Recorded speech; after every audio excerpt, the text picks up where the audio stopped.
வணக்கம். ராகவா விஷன் செய்திகளுக்காக ஆனந்தி. விரிவான செய்திகளை காணும் முன் இன்றைய முக்கிய செய்திகள். புதுவையில் கடலோர பாதுகாப்பு ஒத்திகை, கடலில் ரோந்து சென்ற போலீசார். பணி நிரந்தரம் செய்ய கோரிக்கை, 3வது நாளாக பிஆர்டிசி ஊழியர்கள் உண்ணாவிரதம். அனுமதியின்றி நாட்டு துப்பாக்கி வைத்திருந்த 3 பேர் கைது, வனத்துறையினர் அதிரடி. பெத்திச்செட்டிப்பேட்டை சித்தி விநாயகர் கோவிலுக்கு புதிய தங்கத்தேர் செய்யும் பணி கவர்னர் கைலாஷ்நாதன் துவக்கி வைப்பு. புதுவையில் இன்று நடைபெற்ற கடலோர பாதுகாப்பு ஒத்திகை நிகழ்ச்சியில் தீவிர கண்காணிப்பில் போலீசார் ஈடுபட்டிருந்தனர். கடலோர மற்றும் கடல்சார் பாதுகாப்பு குறித்து ஆய்வு செய்வதற்காக 2 ஆண்டுகளுக்கு ஒருமுறை நடைபெறும் கடலோர பாதுகாப்பு பயிற்சியான சி விஜில்ஸ் ஒத்திகை இன்றும் நாளையும் 2 நாட்கள் புதுச்சேரி கடற்கரையில் நடைபெறுகிறதா. புதுச்சேரி கிழக்கு கடற்கரை பகுதியான கனகச்செட்டிக்குளத்தில் இருந்து மூர்த்திக்குப்பம் வரை சுமார் 15 மீனவ கிராமங்களில் இந்த ஒத்திகை ஆய்வு நடைபெறுகிறதா. புதுச்சேரி நகர பகுதியில் உள்ள கடற்பகுதியில் டிஐஜி சத்தியம் சுந்தரம், முதுநிலை காவல் கண்காணிப்பாளர் கலைவாணன் தலைமையில் கடலோர பாதுகாப்பை உறுதிப்படுத்தும் வகையில் படகில் சென்று நடுக்கடலில் படகுகளை சோதனை செய்தனர். இதேபோல கடல் வழியாக அல்லது சாலை வழியாக புதிய அல்லது சந்தேகப்படும்படியான நபர்கள் யாராவது வந்தால் புதுச்சேரி கடலோர காவல் நிலையத்திற்கோ அல்லது அருகில் உள்ள காவல் நிலையத்திற்கோ மீனவர்கள் மற்றும் பொதுமக்கள் தெரியப்படுத்துமாறு போலீசார் கேட்டுக்கொண்டுள்ளனர். மேலும் கடற்பரப்பை பாதுகாப்பாக வைத்திருப்பதற்காக இதுபோன்ற ஒத்திகை நடத்தப்படுவதாக காவல்துறை அதிகாரிகள் தெரிவித்தனர். அப்படியே புகுந்து வந்து ஒரு டார்கெட்டை ரீச் ஆகிறதுக்கு முன்னாடியும் நம்ம அவங்கள அதில் நம்ம இன்க்ளூட் ஆகவே விடக்கூடாது. இன்னொன்று அப்படியே லேண்ட் ஆகிட்டாங்களும் நம்ம டார்கெட்டை ரீச் ஆகிறதுக்கு முன்னாடி அவங்கள நம்ம கேட்ச் பண்ணி நம்மளோட அலர்ட்னஸ் காமிக்கணும். பணி நிரந்தரம் செய்ய கோரி பிஆர்டிசி ஊழியர்கள் 3வது நாளாக இன்று உண்ணாவிரத போராட்டத்தினை தொடர்ந்தனர்.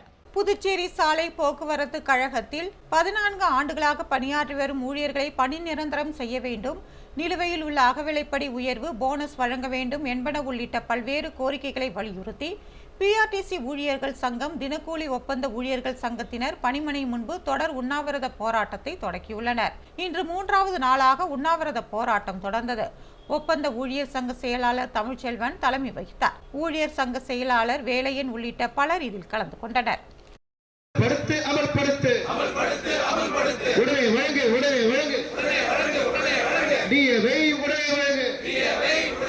அனுமதியின்றி நாட்டு துப்பாக்கி வைத்திருந்த 3 பேரை போலீசார் கைது செய்துள்ளனர். விழுப்புரம் மாவட்டம் திண்டிவனத்தை அடுத்த கீழ்கூடலூர் வனச்சரக எல்லைக்குட்பட்ட பகுதிகளில் தொடர்ச்சியாக பறவைகள் மற்றும் வனவிலங்குகள் வேட்டையாடப்படுவதாக திண்டிவனம் வனச்சரக அலுவலர் புவனேஸ்வருக்கு ரகசிய தகவல் கிடைத்ததா. இதனையடுத்து அந்த பகுதியில் வனத்துறையினர் ரோந்து சென்று கொண்டிருந்தனர். அந்த பகுதியில் அவர்களுக்கு சொந்தமான கொட்டகையில் நாட்டு துப்பாக்கியுடன் இருந்த 3 இளைஞர்களை சுற்றி வளைத்து வனத்துறையினர் சோதனையிட்டனர். மேலும் அவர்களிடம் நடத்திய விசாரணையில் அவர்கள் திண்டிவனம் ஹவுசிங் போர்டு பகுதியை சேர்ந்த சகோதரர்களான பிரகாஷ், தமிழரசன், ஜெமினி ஆகியோர் என்பது தெரிய வந்ததா. இதனையடுத்து அவர்களிடம் இருந்து 3 நாட்டு துப்பாக்கிகள், 28 நாட்டு வெடிகள், 2 இருசக்கர வாகனங்கள், 8 கத்திகள், 2 கிலோ ஒயர்கள், வனவிலங்குகளுக்கு தரப்படும் பூச்சிக்கொல்லி மருந்துகள் மற்றும் பல்வேறு பொருட்கள் பறிமுதல் செய்யப்பட்டதா. பெத்திச்செட்டிப்பேட்டை சித்தி விநாயகர் கோவிலில் தங்கத்தேர் செய்யும் பணியினை கவர்னர் கைலாஷ்நாதன் தொடங்கி வைத்தார். புதுவை பெத்திச்செட்டிப்பேட் பகுதியில் மிகவும் பழமை வாய்ந்த ஸ்ரீ சித்தி விநாயகர் ஸ்ரீ சுப்பிரமணியர் ஆலயம் உள்ளதா. இந்த ஆலயத்தில் மரத்தில் மட்டுமே தேர் பயன்படுத்தப்பட்டு வந்தது. இந்த கோவிலுக்கு தங்கத்தேர் செய்ய வேண்டும் என்று ஆலயத்தின் நிர்வாகத்தின் சார்பில் அரசுக்கு கோரிக்கை விடுக்கப்பட்டதா. அதன் அடிப்படையில் தற்போது பெத்திச்செட்டிப்பேட்டை ஸ்ரீ சித்தி விநாயகர் கோவிலுக்கு தங்கத்தேர் செய்ய அரசு அனுமதி அளித்துள்ளதா. 12.5 அடி உயரமும் 8 அடி நீளமும் 6 அடி அகலத்தில் அமைய உள்ள இந்த தங்கத்தேரில் சுமார் 4 கிலோ 8 கிராம் தங்கமும் 30 கிலோ காப்பர் 4 கோடியே 50 லட்சம் ரூபாய் மதிப்பில் செய்யப்பட உள்ளதா. இந்த தங்கத்தேர் செய்யும் பணிக்கான துவக்க விழா இன்று காலை நடைபெற்றதா. கவர்னர் கைலாஷ்நாதன் சிறப்பு விருந்தினராக கலந்து கொண்டார். ஆலயத்தின் சார்பில் தொகுதியின் சட்டமன்ற உறுப்பினர் வைத்தியநாதன் அவரை வரவேற்றார். தொடர்ந்து ஆலயத்தில் நடைபெற்ற சிறப்பு பூஜையில் கலந்து கொண்டு சுவாமி தரிசனம் செய்த கவர்னருக்கு ஆலய நிர்வாகம் சார்பில் கும்ப மரியாதை அளிக்கப்பட்டது. தொடர்ந்து தேரை வடம் பிடித்து இழுத்து கோவில் பிரகாரத்தில் வலம் வந்தார். இதனையடுத்து தங்கத்தேர் செய்வதற்காக கவர்னர் சார்பில் ஆலயத்தின் நிர்வாகத்திற்கு காசோலை வழங்கப்பட்டது. தொடர்ந்து உளியால் மரத்தை செதுக்கி தங்கத்தேர் செய்யும் பணியினை கவர்னர் கைலாஷ்நாதன் தொடங்கி வைத்தார். நிகழ்ச்சியில் ஆலய தனி அதிகாரி பிரபாகரன் மற்றும் ஆலய தலைவர் மணி உள்ளிட்ட நிர்வாகிகள் கலந்து கொண்டனர்.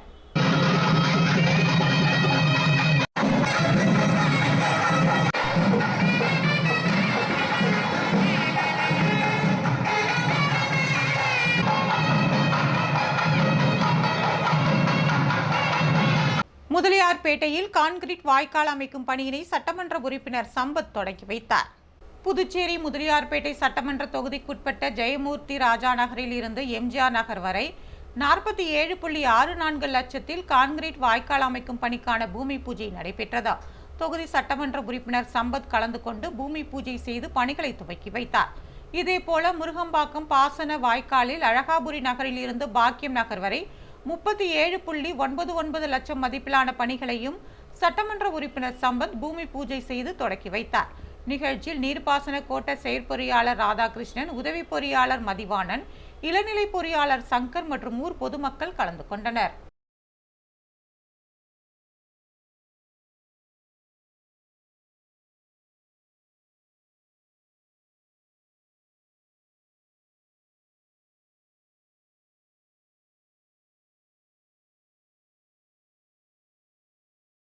லாபத்தில் இயங்கும் மின்துறையை தனியாருக்கு தாரை வார்க்க வேண்டிய அவசியம் என்ன என்று அதிமுக கேள்வி எழுப்பியுள்ளது. புதுவையில் இன்று செய்தியாளர்களை சந்தித்த அதிமுக மாநில செயலாளர் அன்பழகன், மின்துறையை தனியார் மயமாக்குவது தொடர்பாக சென்னை உயர்நீதிமன்றத்தில் வழக்கு நடைபெற்று வருவதாகவும், ஆனால் இந்த வழக்கில் 21 முறை புதுச்சேரி அரசு வாய்தா வாங்கி டெண்டர் விடும் காலத்தை நீட்டித்து வருவதாகவும் குற்றம் சாட்டினார். மின்துறையை தனியார் மயமாக்குவதற்காக மின்கட்டணம் செலுத்தாமல் நிலுவையில் உள்ள 465 கோடி ரூபாய் பணத்தை உடனடியாக வசூல் செய்ய வேண்டும் என்று தலைமை செயலர் உத்தரவிடுவதாகவும், ஆனால் மின்துறை அமைச்சர் மின்துறை நஷ்டத்தில் இயங்குவதாகவும், அதனால்தான் மின் கட்டணத்தை உயர்த்த வேண்டிய அவசியம் ஏற்பட்டதாக தெரிவிப்பது ஏற்புடையதல்ல என்றார். கடந்த ஆண்டு 25 கோடி ரூபாய் லாபம் என்று கூறிய அமைச்சர் இந்த ஆண்டு 300 கோடி ரூபாய் நஷ்டம் என்று கூறும் அவர் அதற்கு விரிவான கணக்குகளை காட்ட முடியுமா என்றும் கேள்வி எழுப்பினார். புதுச்சேரி அரசாங்கத்தில் வெளிப்படையான தன்மை இல்லை என்றும், மின்துறையை தனியார் மயமாக்க போகிறோமா இல்லையா என்பதை தெளிவுபடுத்த வேண்டும் என்றார். இதில் பொதுமக்களை இந்த அரசு ஏமாற்றி வருவதாக குற்றம் சாட்டிய அன்பழகன், பாஜகவின் தவறான மக்கள் விரோத செயலுக்கு முதலமைச்சர் ஏன் துணை போகிறார் என்று கேள்வி எழுப்பினார். 10,000 கோடி ரூபாய் மதிப்புள்ள மின்துறை 500 கோடி ரூபாய்க்கு தனியாருக்கு தாரை வார்க்க வேண்டிய அவசியம் என்ன என்றும், அனைத்து துறைகளிலும் ஊழல் முறைகேடுகள் நடைபெற்று வருகிறது, லஞ்சம் என்பது புதுச்சேரி மாநிலத்தில் அங்கீகரிக்கப்பட்ட ஒன்றாக உள்ளதாகவும் அவர் தெரிவித்தார். ஜிப்மரில் நர்சிங் படிப்புகளுக்கான கலந்தாய்வு 2வது நாளாக இன்று நடைபெற்றது.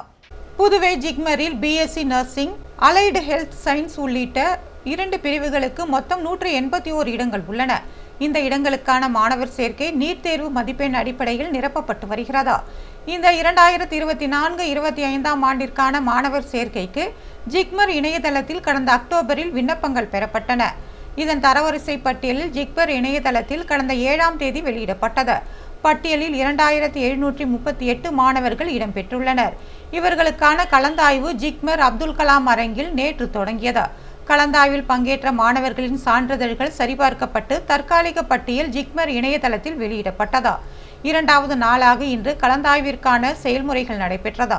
இதில் தேர்வு செய்யப்பட்ட மாணவர்களுக்கு நாளை காலை 9 மணிக்கு ஜிப்மர் அகாடமி மையத்தில் மருத்துவ பரிசோதனையும் மதியம் சேர்க்கை ஆணையும் வழங்கப்படுகிறது.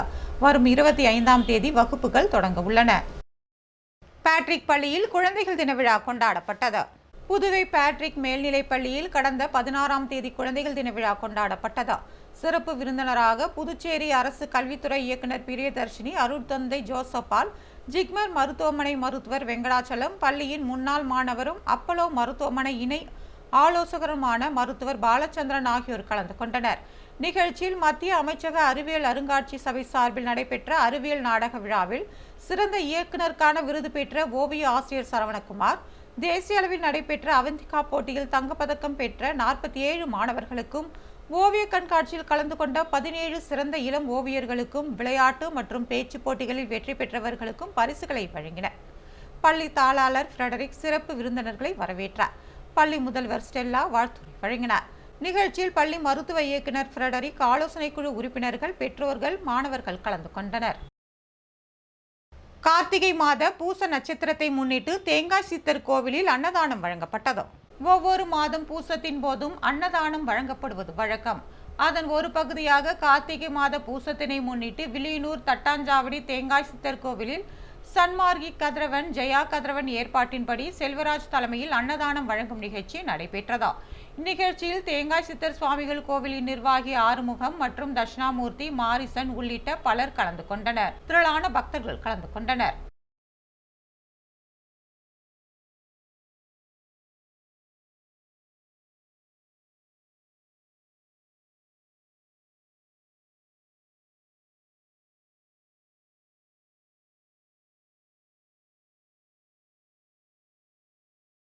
மரக்காணம் பூமீஸ்வரர் கோவில் கும்பாபிஷேக விழாவில் ஏராளமான பக்தர்கள் கலந்து கொண்டு சுவாமி தரிசனம் செய்தனர். விழுப்புரம் மாவட்டம் மரக்காணம் கிழக்கு கடற்கரை சாலை ஓரும் மன்னர்கள் காலத்தில் கட்டப்பட்ட வரலாற்று சிறப்புமிக்க 1000 ஆண்டு பழமை வாய்ந்த பூமீஸ்வரர் கோவில் அமைந்துள்ளதா. இந்த கோவில் கடந்த 100 ஆண்டுகளுக்கு மேலாக மறுசீரமைப்பு செய்யப்படாமல் இருந்ததா. இந்நிலையில் தற்போது இந்து அறநிலையத்துறை சார்பில் பல லட்சம் ரூபாய் மதிப்பில் கோவிலை மறுசீரமைப்பு செய்து கும்பாபிஷேகம் நடத்த ஏற்பாடு செய்யப்பட்டது. கடந்த 16ஆம் தேதி கணபதி ஹோமத்துடன் பல்வேறு பூஜைகள் செய்து முதல் கால யாகசாலை பூஜைகள் தொடங்கியதா. இதனைத் தொடர்ந்து 2ஆம் கால 3ஆம் கால யாகசாலை பூஜைகள் நடத்தப்பட்டதா. 4ஆம் கால யாகசாலை சிறப்பு பூஜைகள் மற்றும் தீப ஆராதனைகள் நடைபெற்று மகா கும்பாபிஷேக விழா நடைபெற்றதா. வேத விற்பனர்கள் வேத மந்திரங்களை முழங்க வான வேடிக்கை நிகழ்ச்சியுடன் மங்கள இசை நிகழ்ச்சியோடு பொதுமக்கள் ஓம் நமசிவாய கோஷத்துடன் கோபுர கலசங்களுக்கு புனித நீர் ஊற்றும் மகா கும்பாபிஷேக விழா சிறப்பாக நடைபெற்றதா. இதில் மரக்காணம் மற்றும் சுற்றுப்புற கிராமங்களில் இருந்து திரளான பக்தர்கள் கலந்து கொண்டனர்.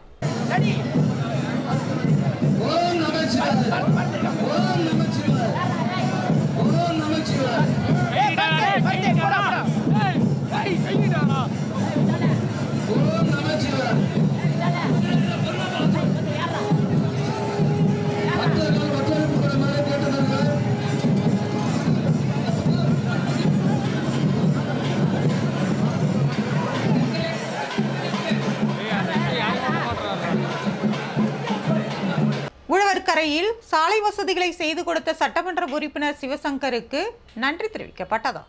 புதுவை உழவர்கரை சட்டமன்ற தொகுதிக்குட்பட்ட ரோஜா நகர் மெயின் ரோடு, டீச்சர்ஸ் காலனி, 10வது குறுக்கு தெரு, காமராஜர் நகர், வஉசி வீதி ஆகிய பகுதிகளுக்கு தார் சாலை அமைத்துக் கொடுக்க அப்பகுதி மக்கள் சட்டமன்ற உறுப்பினர் சிவசங்கரிடம் கோரிக்கை விடுத்திருந்தனர்.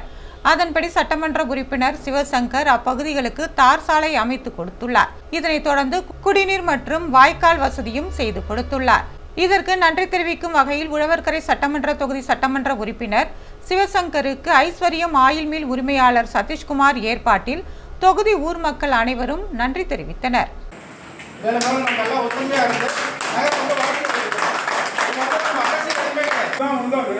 ரெண்டு பேரும் வெளியில உட்காந்து இவங்களாம் வந்தாங்க. வெளியில உட்காந்து ஒரு 7 இருக்கும் உட்காந்து இது என்ன. திருக்காஞ்சி காசி விஸ்வநாதர் சந்நிதியில் நடைபெற்ற கும்பாபிஷேகத்தில் திரளான பக்தர்கள் கலந்து கொண்டு சுவாமி தரிசனம் செய்தனர். புதுவை வில்லியனூர் கொம்யூன் காசிக்கும் வீசம் மிகுந்த திருக்காஞ்சி ஸ்ரீ காமாட்சி ஸ்ரீ மீனாட்சி உடனுரை ஸ்ரீ கெங்கைவராக நதீஸ்வரர் கோவிலில் உள்ள ஸ்ரீ விசாலாட்சி ஸ்ரீ அன்னபூரணி சமேத ஸ்ரீ காசி விஸ்வநாதர் சந்நிதியின் நூதன அஷ்டபந்தன மகா கும்பாபிஷேக விழா மற்றும் கிழக்கு ராஜகோபுர திருப்பணி துவக்க விழா நடைபெற்றதா. மயிலம் பொம்மபுர ஆதீனம் குரு மகா சன்னிதானம் ஸ்ரீலஸ்ரீ சிவஞானய பாலய சுவாமிகள் திருப்பணியை தொடங்கி வைத்தார். வேளாண் துறை அமைச்சர் தேனி ஜெயக்குமார் தலைமையில் மகா கும்பாபிஷேகம் கிழக்கு ராஜகோபுர திருப்பணி பணியின் துவக்க விழா நடைபெற்றதா. இதில் ஏராளமான பக்தர்கள் கலந்து கொண்டு சுவாமி தரிசனம் செய்தனர். இதனைத் தொடர்ந்து தேவஸ்தானத்திற்கு சொந்தமான புதிய ஸ்ரீ காஞ்சிநாதன் திருமண மண்டப திறப்பு விழா நடைபெற்றதா. இதில் வேளாண் துறை அமைச்சர் தேனி ஜெயக்குமார் கலந்து கொண்டு குத்துவிளக்கு ஏற்றி திருமண மண்டபத்தை திறந்து வைத்தார். தொடர்ந்து நடைபெற்ற நிகழ்ச்சியில் காசி விஸ்வநாதர் கோவில் திருப்பணி மற்றும் கும்பாபிஷேக உபயதாரர்கள் பொதுமக்கள் கலந்து கொண்டனர். நிகழ்ச்சிக்கான ஏற்பாடுகளை ஆலய நிர்வாக அதிகாரி சரவணன், ஆலய தலைமை அர்ச்சகர் சிவஸ்ரீ சரவண சிவாச்சாரியார், திருக்காஞ்சி கிராமவாசிகள் மற்றும் சிவனடியார்கள் செய்திருந்தனர்.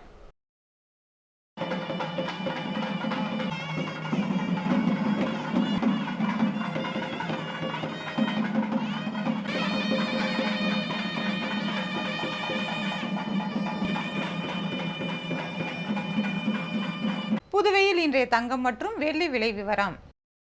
தங்கம் 1 கிராம் 7117 ரூபாய்.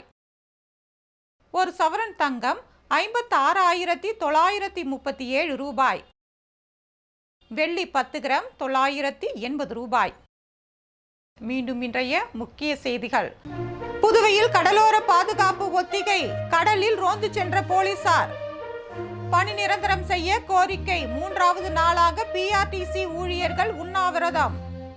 அனுமதியின்றி நாட்டு துப்பாக்கி வைத்திருந்த 3 பேர் கைது, வனத்துறையினர் அதிரடி.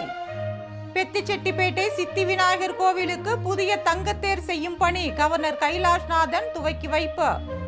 இத்துடன் செய்திகள் நிறைவு பெறுகிறது. வணக்கம்.